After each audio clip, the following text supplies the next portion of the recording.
Two men journey to the bars and restaurants of Scandinavia to find amazing beers, always with the same question. Hey, what's on tap? It's time to find out. What's on Tap podcast. Super excited to be recording again because I brought beers. you did. That's how I lure you into. I know, you get me every time. Yes. You tease me with your high ABV beers, and I'm like, Yeah, yes, please, sir. I go just a sip, just a sip. Yes. Which is different when you usually say just a tip.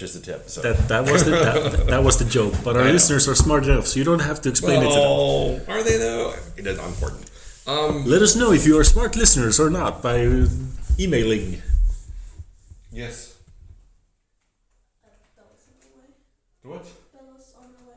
Okay. Oh, so you mean they're gonna ring in the doorbell here? She gonna ring in the door? No. Okay. All right. So there's a little home check there from the fans.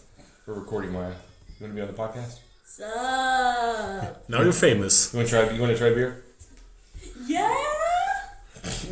So soon the FBI will come charging through the door. Soon Swedish Child Protective Services will be in to Child endangerment. Yeah. Because we have two 12.5% ABV beers to try today. Yes. So I brought two Evil Twin beers. You did. Are they Evil Twin New York? I don't think they are. I think they're original European Evil Twin, but they are brewed in the States by like Dorchester Brewing or something like that. Yes, that's correct. They are for Evil Twin Brewing. But they are brewed in Boston. Yep. So it's Evil Twin Grand Cru, which is, let me get this straight, it's a maple bourbon barrel-aged stout and barley wine style ale blend. And we also have the Evil Twin Grand Cru Cuvee, which is a maple bourbon and Marsala wine barrel-aged stout and barley wine style ale blend. So that's a mouthful. Hopefully the beers will be as well. I think they're both going to be a mouthful because they smell amazing. So that makes me happy to hear. Yes. I did a little sniff on both just to check them out. And I will say there is a notable difference between the two. Yes, this will be interesting. Yeah, because... so go ahead. First thing I noticed was just pouring the beers. If you think of them as imperial stouts, you might get disappointed because they are not very thick and viscous. No. Is that a word? Viscous. Viscous.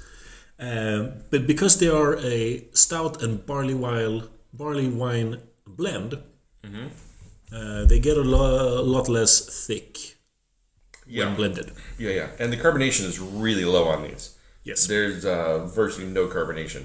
But the smell on the Grand Cru is off the charts maple. I mean, you get just so much maple syrup kind of smell off of that. That's good. It's intense. I love maple beers when they're not artificial maple flavors. Yeah, it kind of smells like a CBS almost. Yes. To give it some I context. The smell is very promising. Yeah. Let's try it. All right, cheers. So this is the Grand Cru. This is the Grand Cru. Just the Grand Cru. Yeah.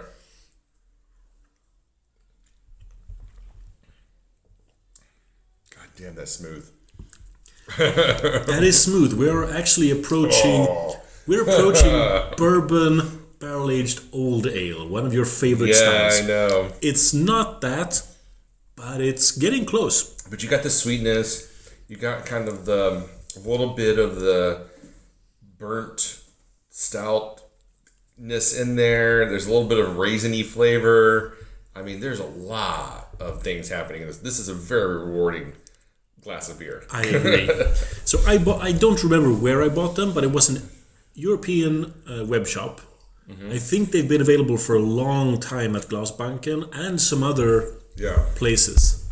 I didn't do the research because I've saved these for like almost a year. Yeah. So I don't know if our listeners can get them, but they're not that super rare actually. No. They came out, and there's probably some cans still around out there, I would imagine. Because I keep seeing them pop up on web shops and stuff like that. But man, it is so good. This is well worth the price. Yeah, the Grand Cru, that's not double barrel. is really good. Do I'm prepared to give it. you want to wait and try the other one? And then Oh, do yeah, a compare? sure. Let's just wait. Let's Sure. hold off on the rating. Let's smell the other by the way, one. let's take a quick break. We'll come back and then I don't want to have a break. I want to chat more with our listeners. we will in just a couple minutes. Stay tuned.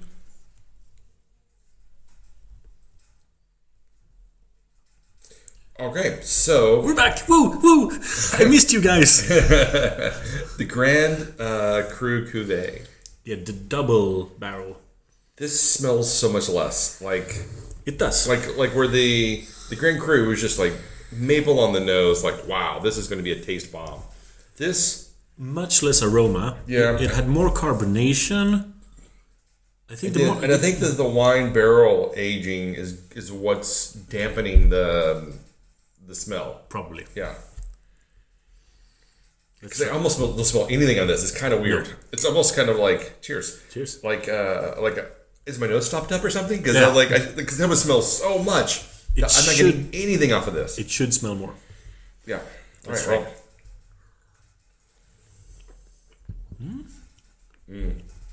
This one's much more acidic. Yes. I would almost say whiskey barrel aging if I didn't know better. Yeah.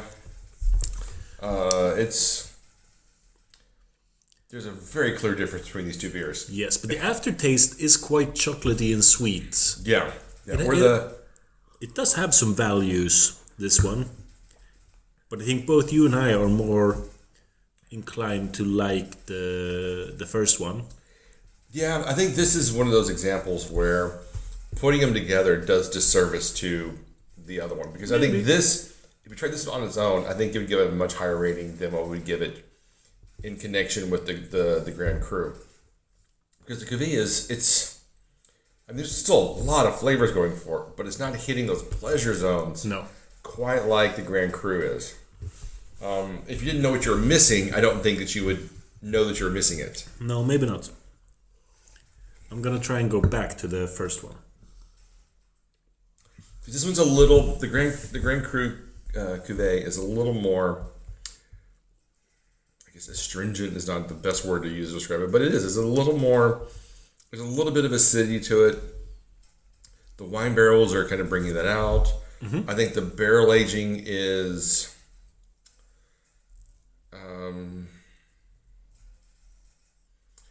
I don't find it as prominent as the bourbon, as the Grand Cru. No. I think they were going for complexity, and they kind of did. Yeah. They kind of managed to do it. In some beers, complexity is a detractor. Yeah. There's more to sort out here. You have to go inside your mouth and go, what's this? Oh, that's acidity. What's this? Yeah. Oh, that's the bourbon. That's the maple that's been suppressed. Oh, what's this? Oh, that's residual sweetness that... Yeah, so you've got to be really kind of working on a master level of beer tasting to kind of appreciate the complexities of what's happening in the Yes. can. But the only maple bourbon one, the regular Grand Cru, it leads you more on a journey from step to step to step to step. Yeah. Where everything kind of makes sense. Like for me, the Grand Cru is, I've just had a big meal. I'm sitting by the fire. I'm sipping a beer in a snifter, like enjoying the bourbon resonance and the mapley, and it feels like I'm having a little bit of dessert. I'm kind of just relaxing after a long day. Labrador lying by your feet. Exactly. Yeah, I've got pheasants I've recently killed, and Ooh. whereas the Grand Cru is, It's more of a beer you have at a beer tasting where you're meant to discuss and talk about the flavors. yeah, That doesn't mean that it's it's a tastier beer, but it is No. it's a more difficult beer to talk about. for sure. That's sometimes the point of these beer tastings where everyone pontificates Yeah. over nuances. And I think the roundness of the mouthful pulls me much more in the favor of the Grand Cru. Whereas the kind of dryness and the neatness of the Grand Cru Cuvee is it's one that I might like. It feels like I maybe have more at a party where I'm just standing around talking with other people and we're sharing a beer. Yep. And because it doesn't feel relaxing to me. It doesn't feel calming. Whereas the other one feels the Grand Cru feels very calming and relaxing and comforting. It's like a warm hug from the inside. Whereas the Grand Cru Cuvee feels very hipstery and swank and... Yeah. The Grand Cru is landing now for me, where it doesn't taste as much as the very first sip. Mm-hmm. It's super good, but the first sips were more wow. So I'm ready to all right. set the rating. Grand Cru? First sip was a 4.75. Now it's a 4.5. Okay, so you feel it now that it's breathed a little bit, opened up some. It's landed in its 4.5-ness. All right, fair enough. And the Grand Cru Cuvee? 4 flat. So there's a 0.5 difference between these for me. Yeah. I think I'm right there with you. I think the Grand Cru is 4.5 across the board. But did very it, strong. Did it scratch to 4.75 for you as well? Maybe not. It got pretty close to 5, honestly. Ah. It did. Yeah, it's really, really good. But the Grand Cru Cuvee They're both dipped a little closer to 3.75 actually. But it's definitely a 4. They're both really, really good. I'm glad I shared them with you. Me too. It's difficult now to sort out Evil Twin because Evil Twin New York is just pumping out stuff. It's pretty much one new beer per week or even more. Honestly, I can't even tell the difference between the two. I don't know what Evil Twin versus Evil Twin New York is supposed to be. It feels like they just folded Evil Twin into Evil Twin New York, and it's just the one brewery now. That might actually be true. So when they started Evil Twin New York, it was a new head brewer there. They managed to snag some head brewer from some hyped American brewer. I don't remember who. And then Evil Twin Europe was still this Phantom Brewing. You know what I mean. Yeah. Thing where they brewed some things in Europe, some things in American brewers, brewed everywhere.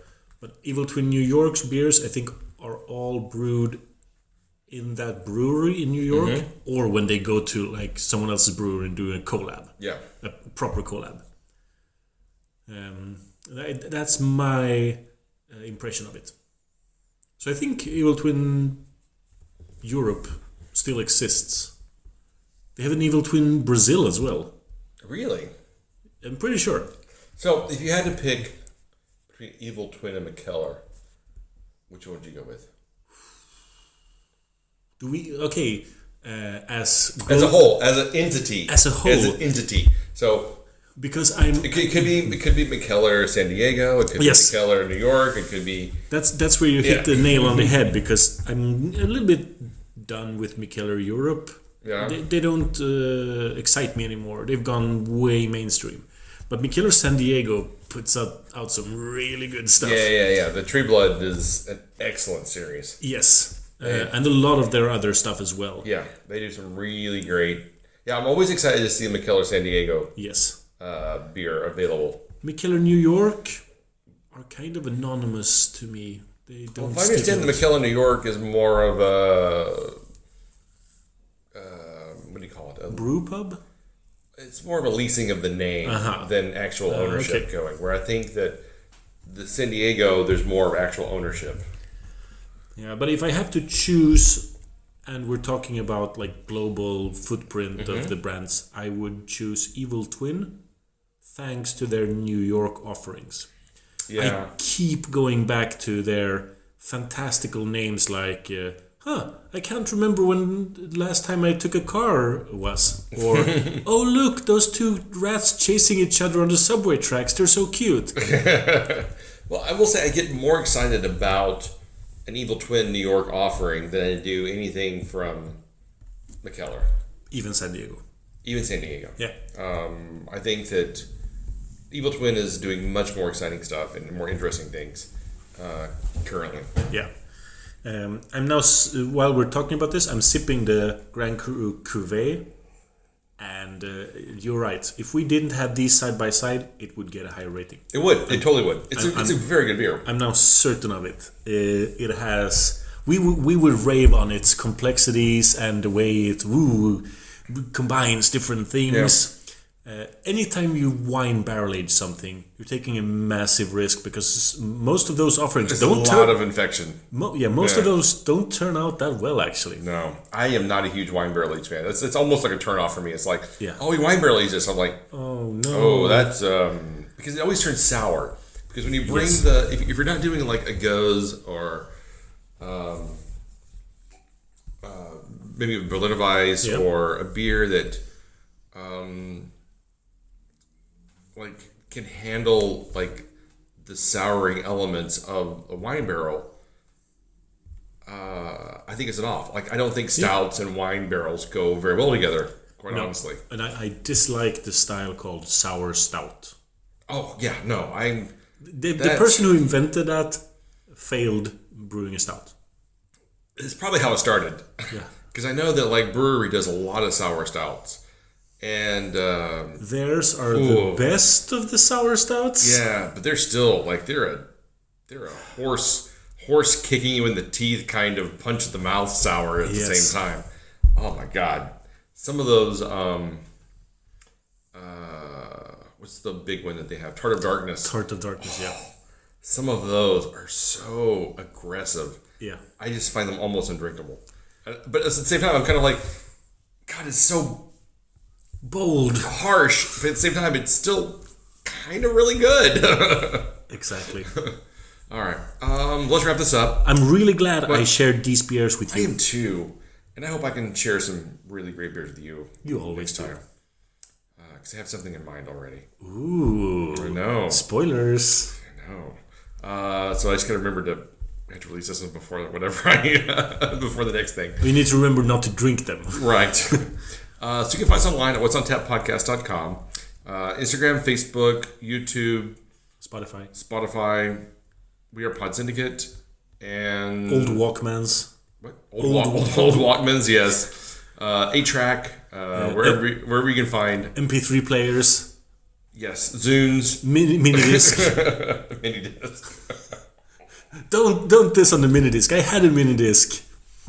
3 1/4 reel to reel. I mean, it's all out there. Wherever Yes. you find high quality podcast. Until next time. Keep drinking, you dum-dums.